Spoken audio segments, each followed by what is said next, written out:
Hello दोस्तों, आप सभी को हमारे YouTube चैनल स्टडी बिंदास में स्वागत है। आज हम हिंदी का चैप्टर वर्णमाला लेकर आए हैं। ठीक है दोस्तों, यहाँ से लगभग हर एग्जाम में 1 से 2 क्वेश्चन मिल ही जाते हैं। ठीक है दोस्तों, तो इसको हमको पढ़ना बहुत जरूरी है। ठीक है, इसको आसान तरीके से समझते हैं। ठीक है दोस्तों, क्या कहता है पहले हम बिल्कुल बेसिक तरीके से समझते हैं। ठीक है दोस्तों, एकदम शुरुआत लेवल से। ठीक है दोस्तों, क्या कहता है, देवनागरी लिपि को राष्ट्र लिपि के रूप में 14 सितंबर 1949 को स्वीकार किया गया है। दोस्तों, पूछा देवनागरी लिपि को राष्ट्र लिपि के रूप में कब स्वीकार किया गया है, तो क्या बताएंगे, 1949, 14 सितंबर 1949 को स्वीकार किया गया था। ठीक है दोस्तों, अगर पूछा जाए हिंदी दिवस कब मनाया जाता, भारत में हिंदी दिवस कब मनाया जाता दोस्तों, तो 14 सितंबर को। ये कई बार एग्जाम में पूछा गया क्वेश्चन कि हिंदी दिवस कब मनाया जाता दोस्तों, तो 14 सितंबर को मनाया जाता है। याद रहेगा दोस्तों, हिंदी दिवस कब मनाया जाता है, 14 सितंबर को। लेकिन अगर पूछ ले विश्व हिंदी दिवस कब मनाया जाता है दोस्तों, तो 10 जनवरी को मनाया जाता है। विश्व हिंदी दिवस कब मनाया जाता है, 10 जनवरी को।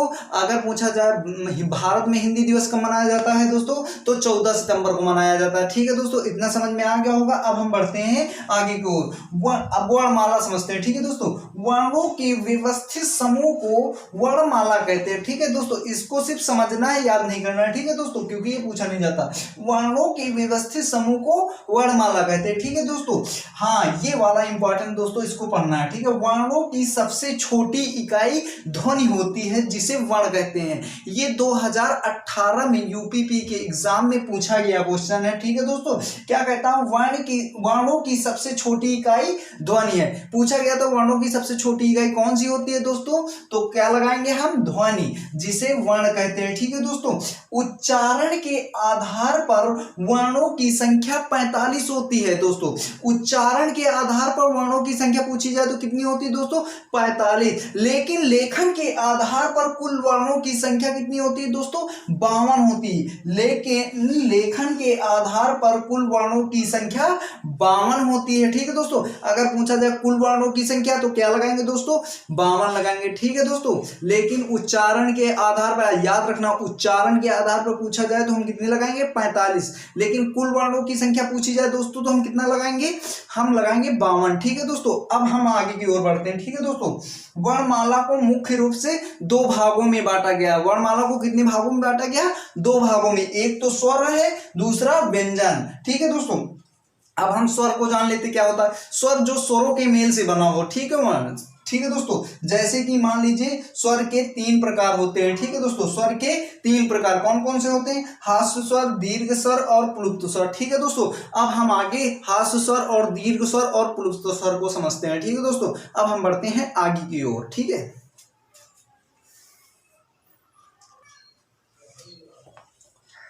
चलो दोस्तों, अब हम स्वर को समझते हैं। ठीक है, स्वर को कितने भागों में बांटा गया, 3 भागों में। कौन कौन से, हास्य स्वर, दीर्घ स्वर और प्लुप्त स्वर। हास्य स्वर को लघु स्वर भी कहते हैं। ठीक है दोस्तों, तो चलिए हम समझते हैं हास्य स्वर या लघु स्वर। ठीक है दोस्तों, ऐसे स्वर जिनको बोलने में कम समय लगता है उन्हें हास्य स्वर कहते हैं। ठीक है दोस्तों, जिनको बोलने में कम समय लगे, ठीक है दोस्तों, उनको क्या कहते हैं, हास्य स्वर कहते हैं, या लघु मतलब छोटा वर्ड है ना। और इनकी संख्या 4 होती है। ठीक है दोस्तों, इनकी संख्या 4 होती है। जैसे हम बोलते हैं ना छोटा अ, देखो बोलते हैं ना अ, ई, उ, रिस, जल्दी से बोल दिया। लेकिन अगर आपको बड़ा आ बोलना, आ, ई, ऊ, है ना, बड़ा ऊ, है ना, बोलते हैं ना ए, आए, ओ, आओ, तो इनमें ज्यादा समय लगता, तो ये कैसे स्वर हो जाएंगे, दीर्घ। देखो दीर्घ को समझ लेते हैं, दीर्घ स्वर, ऐसे स्वर जिनको बोलने में अधिक समय लगता है उन्हें दीर्घ स्वर कहते हैं। इनकी संख्या 7 है। अगर हास्य स्वर की दोस्तों संख्या पूछी जाए तो 4 होती है। अगर दीर्घ स्वर की संख्या पूछी जाए तो कितनी होती है दोस्तों, 7 होती है। इनकी संख्याएं जरूर याद कर लेना, और कौन कौन से होते हैं इनको भी याद कर लेना। ठीक है दोस्तों, और सबसे ज्यादा तो एक तो ऐसे ही पता चल जाएंगे जिनमें ज्यादा समय, अगर बोलने में ज्यादा समय लगता है तो कैसा स्वर होगा हमारा, दीर्घ स्वर। जैसे हम बोलते हैं बड़ा आ, बड़ी ई, बड़ा ऊ, ए, आए, ओ, आओ। देखो हम बोलते हैं ना आ, लेकिन आ में पू वगैरह ना, ई, उसमें ज्यादा, ई में तो कम समय लगता है, लेकिन ई, बड़ी वाली ई में ज्यादा समय लगता है। जैसे हम बोलते हैं उ, ऊ, है ना दोस्तों। लेकिन ए आई इनमें ज्यादा समय लग रहा है, ठीक है दोस्तों। ओ आओ, तो समझ लेना कि कैसे स्वर है, दीर्घ। अब पुलुप्त स्वर क्या होते हैं दोस्तों, दीर्घ स्वर को खींच कर पढ़ा जाए, ठीक है दोस्तों। पुलुप्त स्वर क्या होता है, दीर्घ स्वरों को खींच कर पढ़ा जाए। जैसे कि इसका चिन्ह होता है क्या, ये वाला, अगर ये लग गया तो थोड़ा हम बढ़ा के बोलेंगे। जैसे हम बोलते नहीं ओम, ऐसे तो बोले ओम बोल दिया नहीं, लेकिन अगर ये चिन्ह लगने की वजह से हम कैसे पढ़ेंगे, ओम। जैसे कहते हैं दूसरा एग्जांपल जैसे लिख लो, हे राम, थोड़ा बढ़ा के खींच के बोलो, हे राम, ठीक है दोस्तों। हम अब आप लोगों को समझ में आ गया होगा दोस्तों। इसमें कुछ पॉइंट छूट रहे हैं, इनको भी बता देते हैं, ठीक है दोस्तों। फिर हम आगे बढ़ते हैं, ठीक है दोस्तों।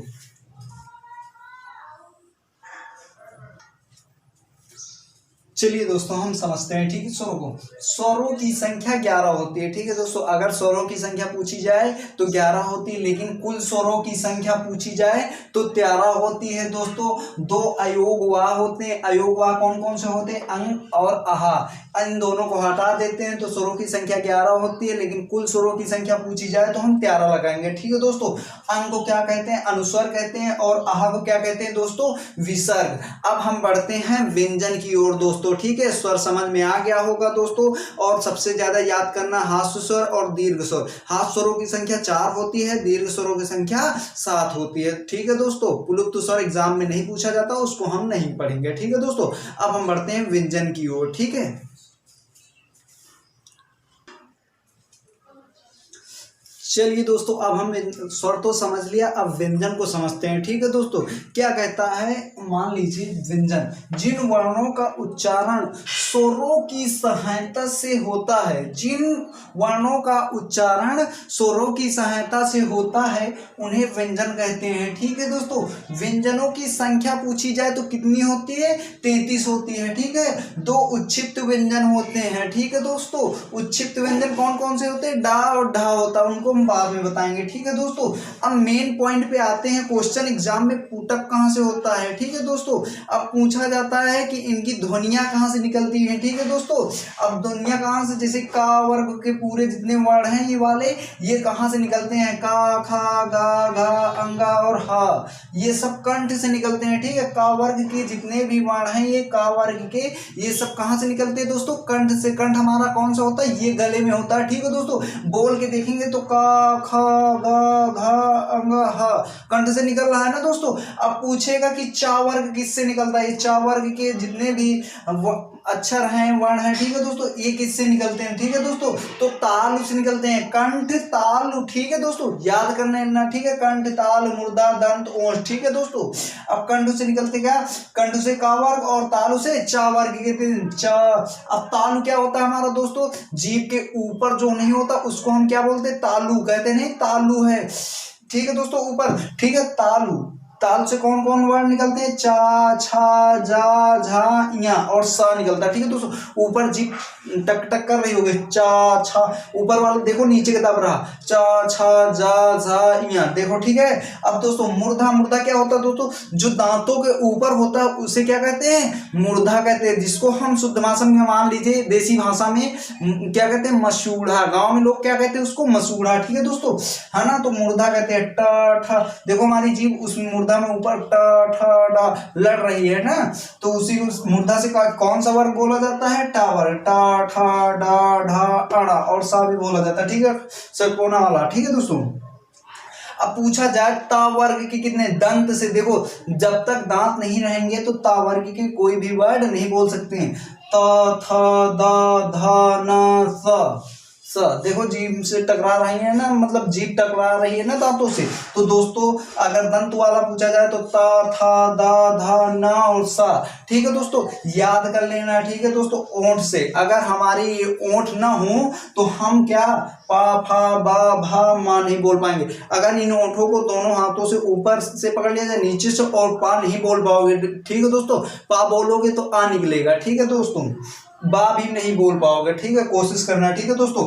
अब पूछा जाता क्या, हाँ दोस्तों एक चीज याद रखना, ये 5 वर्ड, जितने 5वें वर्ड हैं ये वाले, इनको हम अनुनासिक व्यंजन भी कहते हैं, ठीक है दोस्तों। जितने अनुनासिक मतलब नाक से हवा निकलती है, देखो अंगा, न्या, अड़ा, ना, मा, देखो नाक से हवा निकलती है ना, तो इनको क्या कहते हैं दोस्तों, अनुनासिक व्यंजन। इनमें से कोई दे देगा इया, इया कैसा है, अनुनासिक है कि नहीं है, तो क्या लगाएंगे हम, अनुनासिक व्यंजन है। ठीक है दोस्तों। हाँ, एक चीज और पूछा जाता है, स्पर्श व्यंजनों की संख्या कितनी होती है, तो 25।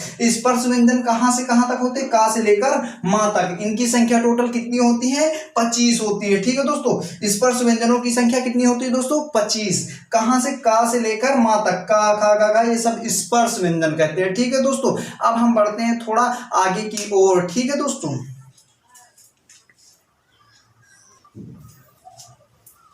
चलिए दोस्तों, अब हम समझते हैं अंतस्थ व्यंजन क्या होते हैं, ऊष्म व्यंजन क्या होते हैं, संयुक्त व्यंजन क्या होते हैं, पार्श्विक व्यंजन क्या होते हैं, लुंठित व्यंजन क्या होते हैं। ठीक है, इनको दोस्तों हम आसान तरीके से समझते हैं। ठीक है दोस्तों, पूछा जाए अंतस्थ व्यंजनों की संख्या कितनी होती है दोस्तों, 4 होती है। अंतस्थ व्यंजनों की संख्या 4 होती है। कौन कौन से होते हैं, या, रा, ला, वा। याद हो जाएंगे दोस्तों, अंतस्थ व्यंजनों की संख्या या, रा, ला, वा, या, रा, ला, वा। ठीक है दोस्तों, याद हो गया होगा, 2-3 बार बोलोगे तो ऐसे भी याद हो जाएगा। ठीक है दोस्तों, अंतस्थ व्यंजनों की संख्या 4, कौन कौन से, या, रा, ला, वा। ठीक है दोस्तों। अगर पूछा जाए ऊष्म व्यंजनों की संख्या, इनकी भी संख्या 4 होती है। कौन कौन होती है, तीनों सा और हा, सा सा हा, सा सा सा हा। ठीक है दोस्तों, तीनों सा और हा होती है। ठीक है दोस्तों, ऊष्म व्यंजनों की संख्या भी 4 होती है, अंतस्थ व्यंजनों की संख्या 4 होती है। ऊष्म व्यंजन कौन कौन से होते हैं, सा सा सा हा होते हैं, और अंतस्थ व्यंजन कौन कौन से होते हैं, या, रा, ला, वा होते हैं। ठीक है दोस्तों। अगर पार्श्विक व्यंजन पूछा जाए तो कौन सा होता है, ला होता, पार्श्विक व्यंजन ला। और लुंठित व्यंजन पूछा जाए तो कौन सा होता है, रा होता। लुंठित व्यंजन दोस्तों क्या होता है, रा होता है। ठीक है दोस्तों। उच्छिप्त व्यंजन कौन सा होता है, उच्छिप्त। ठीक है, डा और ढा, इन्हीं को कहते हैं उच्छिप्त व्यंजन। इन्हीं को द्विगुण व्यंजन भी कहा जाता है, डा और ढा को द्विगुण व्यंजन भी कहा जाता है। ठीक है दोस्तों। अगर पूछ लिया जाए संयुक्त व्यंजनों की संख्या, तो संयुक्त व्यंजनों की संख्या भी 4 होती है। ठीक है दोस्तों, संयुक्त व्यंजनों की संख्या भी 4 होती। कौन कौन से होते हैं, छत, रंग, ज्ञा और स्रा होता है। ठीक है दोस्तों। अब पूछा जाता है छा छतरी किससे किससे मिलकर बनता है। ठीक है दोस्तों, तो आधा का और खटकोना वाला सा से मिलकर क्या बनता है दोस्तों, छा छतरी बनता है। ती त्रिशूल किससे बनता है, आधा ता और रा मिलकर बना देते क्या, ती त्रिशूल। ये हलंत लगने की वजह से आधा अक्षर हो जाता है। ठीक है दोस्तों। और जा, आधा जा और यहाँ मिलकर क्या बना देते हैं, ज्ञा ज्ञानी को बना देते हैं। सीटी वाला सा और रा मिलकर क्या बना देते हैं, स्रा बना देते हैं। दोस्तों समझ में आ गया होगा। अब हम बढ़ते हैं अल्पप्राण, महाप्राण, आघोष और सघोष समझाते हैं। ठीक है दोस्तों, उनसे भी क्वेश्चन बहुत ज्यादा पूछे जाते हैं। ठीक है दोस्तों।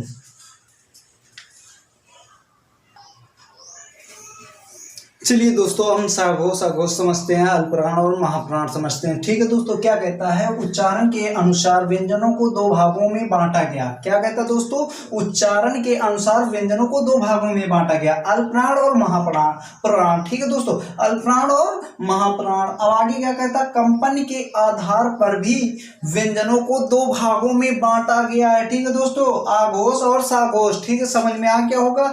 अब सघोष क्या होते हैं हम तुमको बताते हैं, और आघोष क्या होता है। ठीक है, पहले हम अल्पप्राण और महाप्राण समझते हैं। अल्प मतलब कम, अल्प मतलब थोड़ा या कम होता है। ठीक है दोस्तों, जिनको बोलने में कम समय लगता उन्हें अल्पप्राण कहते हैं, जिनको बोलने में अधिक समय लगता उन्हें महाप्राण कहते हैं। ठीक है दोस्तों, जैसे हम का बोलते हैं, का, लेकिन अगर खा, खा, देखो खा में ज्यादा समय लगा ना, जैसे गा में कम समय लगा लेकिन घा में ज्यादा लगा, तो ये कौन सा हो जाएगा, महाप्राण।